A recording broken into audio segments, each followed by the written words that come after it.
Hello. I'm here to talk more about what you can do with cloth and have an announcement at the end about hopefully how you can join me on my adventure. But first, I want to talk about making a sweater. Starting, no, not with knitting needles, but from a 3D model. Pulling that into a simulator to design the sweater, simulate it, pulling it back into the modeling program to put the right textures, shaders on it, and create a final render. So, start off in the modeling program, DAZ Studio here. We record our model moving into its pose.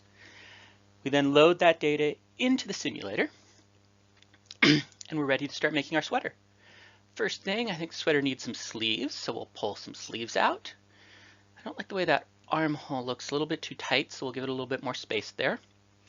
Now we want to put some cuffs on those sleeves. They're a bit too floppy and dangly, so let's pull in some cuffs. Straighten them out. They're still a little bit too big, so we're going to make the cuffs a little bit smaller. Oh, there we go. That looks good. Let's adjust that neckline. Something more appropriate for a sweater. Don't forget the back. It's interesting how the back can sometimes even affect what the front of a simulation looks like. We want to put a real collar on here. So there's some fabric for the collar. Adjust that to the right shape and size. That looks good. Going to do a bottom hem. Add a little bit more structure to the bottom, a bit more visual interest too. Let's move him into the pose, see what it looks like. So it looks good, but I don't quite like the way that shoulder's looking. So let's adjust the way the arm's shaped up there and pull him down again. Yeah, that's better. We can keep doing this as long as we want until we get the look we're going for. But for now, let's export this sweater back into Studio.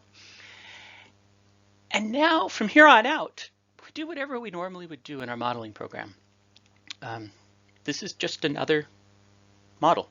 So we're going to put the right kind of shaders on it to give it the right textures.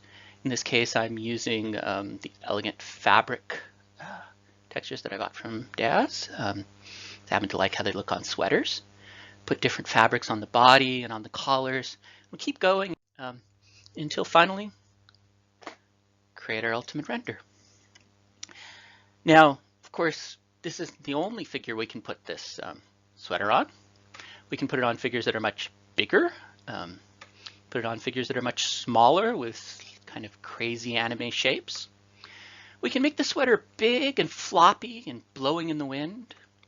We can make the sweater tight and clingy and pull it on down until I don't think it's a sweater anymore. Now it's a sweater dress. In that vein, we can make it short and loose again, and now we have a t-shirt. All of these patterns are built off of this basic tank top pattern with a bunch of tubes added. Really? That's it. Shocked me when I figured that out. Let me show you a quick experiment I did to see how many interesting renders I could make in under a half an hour. Started with the smallest possible vaguely decent pattern I could come up with.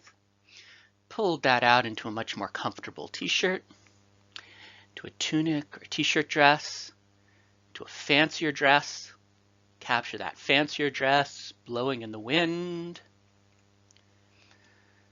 for a really ugly bag-like dress, mainly because I wanted to see how that would look blowing in the wind as it picks up form from the model underneath. Or we can move on from this chorus to a completely different kind of dancer. Capture, I think the furthest you can take this basic shirt pattern almost into a princess dress. And we capture various points in time and motion. So,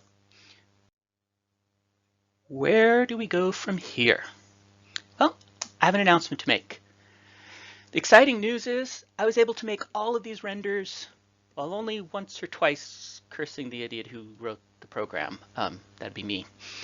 And hence, I think the program might be ready for other people to use it and see how much they want to curse. But much more interestingly, see what sort of exciting things people can build.